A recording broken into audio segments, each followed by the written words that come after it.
Yes, welcome into Sports Bit. Betting Insight today, Pauly and Teddy.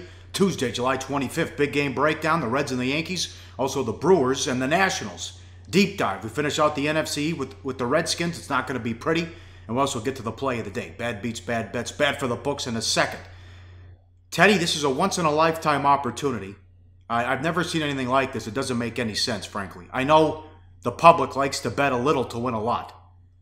So the director of trading at William Hill, Nick Bogdanovich, said it's going to be the biggest loss in the history of the company if McGregor beats Mayweather. Then, yesterday, they took a $150,000 bet on McGregor. At the South Point, there was a $35,000 bet on McGregor to win by knockout at 6-1. And then they went downtown and saw our good friend Tony Miller at the Golden Nugget, and the guy bet $20,000 on McGregor at 4-1. Teddy, the McGregor fans aren't even in town yet, and they don't care what the price is. They're betting bad numbers. Sure, and again, the concept is universal among bad bettors. The concept, let's bet a little and try to win a lot. I'm not saying that McGregor is automatically a bad bet. I'm saying conceptually that this is where a lot of bettors get into trouble. Where they're like, all right, well, let's see, who's the dog? It's a concept of like, do you want the 40-point underdog in college football? No. You'd rather have the 40-point favorite than the 40-point dog in a lot of those games. In this situation, I mean, look, does McGregor have a puncher's chance? Maybe, but there's a reason that just about every sharp bettor I know is salivating. They're waiting for, literally, they're waiting for like the 24 to 48 hours before the fight, and they're going to run around town, and they're going to be buying Mayweather. I know we talked about this earlier in the week, and I think I botched it. I said they were coming out and buying McGregor. No. It's Mayweather money that is the sharp money. McGregor, well, I mean, just because someone's betting 150 grand on a fight doesn't make him a sharp bettor. And obviously, it doesn't matter what the number is. When you see guys taking bad numbers with McGregor, you know what kind of bettors they are. I mean, I thought it was going to be Mayweather money, at least from once that report surfaced that McGregor got knocked out in sparring. Oh, my God. William Hill US on Twitter, that McGregor bet will pay $662,000. And also the Chris Andrews tweet, as you see some of these. I mean, Floyd's available at the South Point minus 160 by knockout or TKO. I agree with everything you said. Also, the fact that if McGregor, what you should do is go to the Westgate. Remember McGregor at one of the press conferences says, I'll knock him out inside of 4 rounds. I guess you could say he has a puncher's chance. The only way McGregor wins is if he gets lucky early on in the fight. So that'd be the only way to bet as far as I'm concerned. Take the 10-1 that he knocks him out in the first 4 rounds. The one thing I don't want is a McGregor by decision. That's a no. Yeah, if McGregor's going to win, it's a puncher's chance kind of thing. And look, Mayweather's older. Mayweather's whole MO, and we've seen this guy fight now for the better part of the last 2 decades. His whole MO is he doesn't take a punch. He's able to avoid taking the best from his opponents fight after fight. So, the round prop is interesting to me because at Mayweather, I've made good money betting Mayweather over the years. 7.5, yes, minus 120, no even money. You think we get through the 8th round of this one, Pauly? I don't see how. I think he'll pick them apart, and it'll end early. I don't see any way that that's going to happen. Not to mention, again, the MMA experts tell me for a guy his size, McGregor has horrible cardio. All right, bad bets. Cubs and the White Sox. Look at this. The White Sox had lost 9 in a row. Cubs were 8-1 since the break. Hendricks came back. They bet him up 230 up to 280, as high as 310 here in Vegas at the win. And the Cubs couldn't do anything on offense. They got beat 3-1. Well, it's not that they couldn't do anything. They couldn't get a key hit or clutch hit. 14 players got on base via hit, via walk, via hit by pitch, and yet they only scored a single run in the ballgame. We talked about the books who may well be rooting for the chalk in the fight. What about Matthew Holt, who's going to be down in Costa Rica, joining me at the IFBC conference. What is that, next week? Next weekend, absolutely. Matt Holt from Canner Technology from CG Gaming, quote, just took a 5-figure bet on the White Sox and looks like we will actually be rooting for the red-hot Cubs today. So even when the Cubs lose, it was bad for his book. All right. Also, hey, what's happened to the Rays now, Teddy? It was a feel-good story. They've dropped 5 in a row. Yeah, they're in free fall, 5 straight, and they could have been in position to challenge for first place in an AL East where no one has taken control. But the bullpen woes strike again for Tampa. They got a rare gem from Blake Snell. He left trailing 1-0 in the 8th, and then 4 runs allowed later. It's a 5-0 final. Baltimore with the win. Bad result for the house with all of that Orioles money. And boy, Adam Jones, he is on fire right now. 3 of 5 with a double and a homer. 7 hits over the last 2 games. How about this for Adam Jones? 16 hits over his last 7 ball games. He's keying a resurgent Orioles offense and a Baltimore team that looked like they were out of it. Now here we are the week before the trade deadline. They might be right back in it. Yeah, that's true. Also, bad for the books. I felt this was the worst baseball line of the year, Teddy. Peacock's been on fire. The Astros are 65-33 coming into the game. I think 35-12 on the road, whatever it was. And the Phillies were 34-62. Yet Peacock and the Astros were only like $1.30, $1.40 favorite with the opening line. Yeah, it was crazy. There was a fair bit of Houston money. There was actually a little bit of buyback on Philadelphia before that game was through. And Brad Peacock, you want to look at some impressive stats from Brad Peacock. Look at his advanced metrics and look at his strikeouts per 9 inning. Brad Peacock, top 5 in baseball in that regard. He is absolutely fooling everybody. The wise guys have been on him now for more than a month. We haven't seen him capture the public's betting attention quite that same way. Amazing. 36-12 on the road now with the win. Is there a lot of talk in the wise guy community about, hey, lay the 2.5 with the Astros? Because all their wins they score so many damn runs. They're averaging 7 runs a game on the road. In general, when you're talking about the run lines and the -2.5 lines, you're not going to see as much attention paid to those by the wise guys when they're trying to get, 5-figure bets down, 6-figure bets down, or, in total. Let's be realistic, 5-figure bets down for most of these ball games across a number of books. Harder to get that kind of money down on the prop bets. All right, up next, the big game breakdown. Brewers struggling now. See if they can get it going against the Nationals, and we'll get to Montgomery and the Yankees taking on the Reds coming up on SportsBit. Betting Insight today on SBRpicks.com. Go to SBRodds.com. Browse, compare, and shop live odds available at top online sportsbooks. Back on SportsBit, Betting Insight today. Pauly and Teddy, time for big game breakdown. Powered by BetOnline. Exceptional customer service, strong promotions, every possible type of wager that you're looking for out there. And check out the bonus page, sportsbookreview.com, for the latest and best offers to open a new account today. Brewers and Davies on the road against the Nats. And look, Edwin Jackson's back. How about that? $1.24, Nats at home. BetOnline number 10, the total under -115. And the Brewers got to be feeling the pressure. That 5.5 game lead, long gone. Half game lead now as the Cubs got beat yesterday. The Brewers were off. 3 different teams within 4 games of first in the NL Central. They've lost 6 of 7. Even Cato Kalin's pissed off. He's from Wisconsin. He's pissed off, like a lot of Brewer fans, that they haven't made a move to try to improve with this team, Teddy, and they need a lot of help. Yeah, they need a fair bit of help. Here's the quote from the GM, David Stearns. Quote, "The best way to approach it is to understand we had an evaluation of our team coming into this time of year. That's probably the most even and disciplined evaluation we're going to have. We try not to get wrapped up in the emotion of day-to-day wins or losses. We can't think that way. Making change for change's sake is not a great approach." What is that saying? Between the lines, it means that Milwaukee is not likely to be a buyer at this particular trading deadline. And when you're on a 1-6 slide, when you got a bunch of teams nipping at your heels, and when you're basically saying between the lines, we're not going to do a whole lot of buying at this trading deadline, those not positive signs for the Brewers moving forward. Yep. How about Davies? He's on a mission from God. Look at this graphic. 12 Blues Brothers. 25-13 in his career. 4.22 ERA. Look at the FIP. 4.24. This year, 11-4 with a 4.76. And the fielding independent pitching's 4.89. He's number 3 in all of baseball in run support. Well, yeah. I mean, the career ERA and the career FIP both have him as a below-average pitcher. Now, he's on a mediocre team. We're not going to call the Brewers great. So when you're a below-average pitcher on a mediocre team, you're supposed to be a sub-500 pitcher unless the team, is really good, which Milwaukee isn't. So 11 of his 20 starts, he hasn't even finished the sixth inning.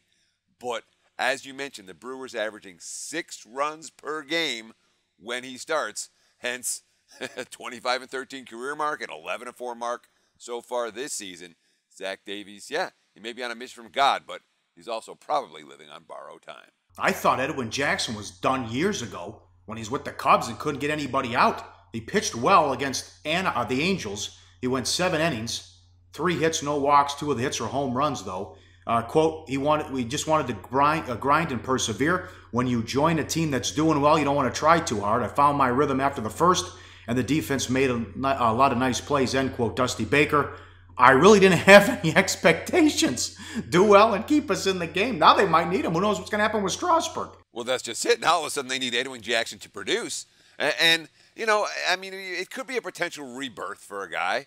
He's gone from washed up to having a chance to make the World Series. That can create a spark. He's not pitching for the Phillies right now, for example. This is his 12th big league team. And this was a contender. Remember, Edwin Jackson's played in a couple of World Series. He's pitched for the Cards in 2011, Tampa Bay in 2008. So here's a guy that I'm telling you, the knee-jerk money coming against Edwin Jackson in that start against the Angels was significant. You can count on the markets betting against him here, but he's not the only guy that is kind of up against it when it comes to this Nationals team. They're really just patched together in a whole lot of other spots. Look at it. The outfield, Adam Eaton's out for the season. Jason Worth, Michael Taylor's on the DL, I should say. Ryan Rayburn is on bereavement leave. Chris Helsley's a question mark with a strained groin. And, of course, they still have Trey Turner on the DL in the infield. So right now it's a patched-together outfield, an infield missing a key guy, and Edwin Jackson in your rotation. The Nats' World Series hopes, well, they better hope they get healthy between now and September. All right, game number 2. Bet online number, $1.68. 9.5 the total. It's the Reds and the Yankees. It's Castillo against Montgomery. The Yankees finally won a series. They'd lost 10 straight series. The first series they won in 6 weeks at Seattle, but they didn't lose a lot of ground in the AL East because the other teams are scuffling. Here's Girardi. Quote, we had a hard time. We had built to where we were pretty far over 500. I'll add this. They were 15 over at one point before the West Coast trip. But we fell and we're struggling. We're having a hard time winning games. To be only 2.5 out, we still got a ton of games left in our division. You feel pretty fortunate, end quote. Montgomery may have hit the wall, though. Only 37 career innings pitched at AAA. Went over 100 innings in his last start. Pre-July, 6-4 with a 3.53. July, 0-4 with an ERA of 6 and change, Teddy. Yeah, but a couple of factors to consider. One is that Cincinnati can't hit. And 2 is that given the state of the Yankees bullpen right now, where they got 5 of the top 25 guys in all of baseball, they're rested and ready, you can get 4 innings out of Jordan Montgomery. You can feel good about where you are. If you're Joe Girardi and company, the Yankees bullpen is going to allow us to be making bets on New York, even when they have suspect starters on the hill. Reds hit the road for the first time since the break. They are 2-8 since the break. The starting pitching, oh my God, look at this. We'll throw up this graphic. We love our stats guy. The Red starters, 30th in innings pitched, 30th in ERA, 30th in FIP. Tonight's starter, I guess Castillo's the best of the bunch. Only 10 hits allowed and 21 strikeouts and 18 innings pitched over the last 3 starts. With these bad numbers, how are they going to hang on in the final 60 games? I'm telling you, you read the quotes from Brian Price, and you read the quotes coming out of this locker room, there's only one thing I'm going to do with Cincinnati right now, and that's bet against this team. Here's a Price quote for you. These last 10 weeks are very important because I think we have to have a vision of what our starting rotation is going to look like in 2018. But we have to have that vision in 2017. I think it's going to be very difficult to come in and talk about being really competitive if the vision isn't, if we don't know what 2018 is going to look like, at least from the outset. Read between the lines. What's Price saying? We don't care about this year. We're already focused on developing our pitching staff for next year. And that means a guy like Luis Castillo, yeah, he showed some promise, but it also means he's probably likely to go a little bit too long in some of these ball games. They want to see what he can do. How underrated is Votto? You feel bad for the guy that he probably, moved the guy to a contender. Look at the numbers he's putting up. How do you feel bad for a guy that's, again, he signed with Cincy. He knew what he was getting into. Or he signed the big bucks. He's only played with one team. I never feel bad for a guy who was an icon in his hometown. But when you look at those OPS numbers, sick numbers over the last 3 seasons combined. Only Mike Trout has a higher OPS than Joey Votto, even though Cincy has gone 173 and 249 across those seasons.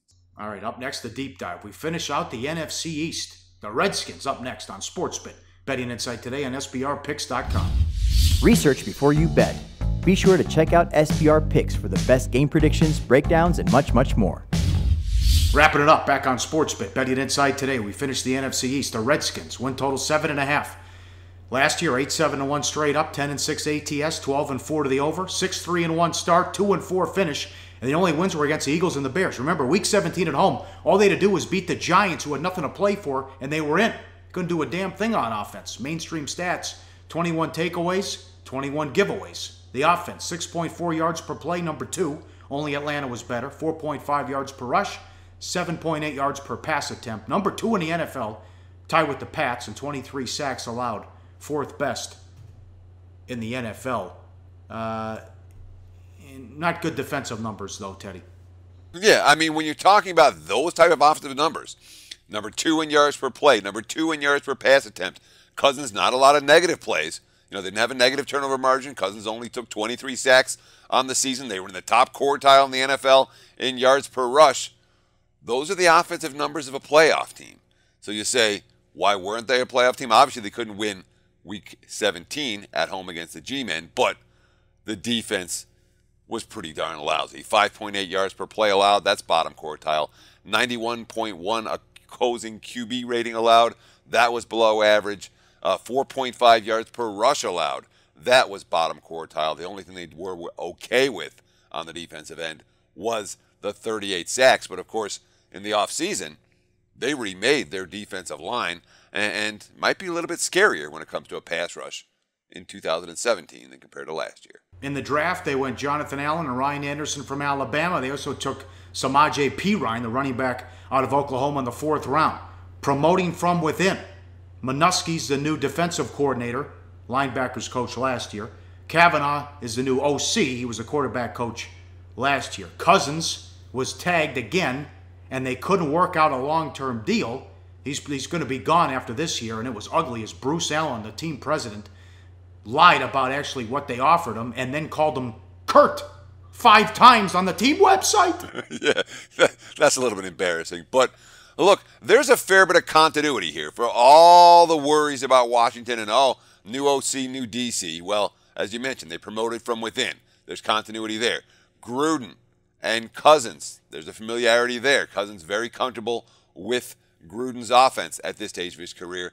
And when you talk about Kirk Cousins, even though he didn't sign the long-term deal, over the last 2 years combined, number 4 among all quarterbacks in total QBR, and number 6 among all quarterbacks in passer rating. Unfortunately for Cousins, he lost his top 2 receivers in the offseason. Yeah, had an NFL agent last week tell me he's going to get $30 million a year and $100 million guaranteed. It's the perfect storm as he is set to hit free agency. No Jackson, no Garcon. Pryor's their number 1 guy, along with Crowder and Doxton, the kid from TCU. He's only had 31 snaps in his career so far. The offensive line's back, but, who's he throwing to? Well, Terrell Pryor was pretty good in a pretty bad situation for Cleveland last year. Can he be the go-to guy for a playoff contender? Maybe. Crowder's been good in the slot. Can he be the number 2 receiver? Maybe. Doxson was a guy who was very highly regarded coming out of college, a real playmaker at TCU. Hasn't played much, got hurt last year. Can he be the 3rd receiver? Maybe. From a pure talent perspective, to say, I'm Deshaun Jackson, Pierre Garcon at this stage of his career, at their careers, compared to that trio, not a huge drop-off, but from a proven production standpoint, obviously a very big drop-off. But the one thing we can be confident of is that he's going to have a decent amount of time to throw the football. They have the same starting 5 back on the offensive line. Real good continuity. 4 to the 5 were starters in 2015 as well. Potential top 10 units. Certainly Trent Williams, Brandon Sheriff both made the Pro Bowl last year. Well, they needed help up front on defensive line because they were 25th in DVOA with rush defense and 27th in yards per carry allowed rather. Yeah, sure. And they really tried to remake the defensive line. It wasn't a real splashy offseason when it came to free agent signings, but they brought in Terrell McClain. They brought in Stacy McGee in free agency, and they dumped the 3 of the 4 starters from last year, including Cullen Jenkins, and then of course Jonathan Allen fell into their lap at number 17. Now they have a legit pass rusher for opposing offensive coordinators to be a little bit concerned about. Another free agent signee, J.D. Swearinger, in the secondary. He's expected to start at safety. Now the question is, can Josh Norman make any big plays? He make a whole lot of them in the backfield last year, despite signing that big free agent contract. NFC East plays the AFC West. In the NFC West, 2 extra games, Vikings at home at New Orleans. Tougher than average schedule last year. Tougher than average schedule again this year. Early lean. Well, it's not an early lean. It's play of the day, man. Oh, you want to use it? Okay, you do want to use it. All right. Yeah, it's play of the daytime. Yeah, there was some talk. Well, there was a debate as to whether we were going to use it, but let's use it. The Washington Redskins under 7.5 wins. That's play of the day worthy. What happens to Cousins with all of those veteran receivers that can get open? What happens to Cousins when all of a sudden he starts thinking about that $100 million guaranteed, a little bit more than doing well with Washington? And what happens to Cousins when that schedule gets real tough down the stretch of this year's campaign?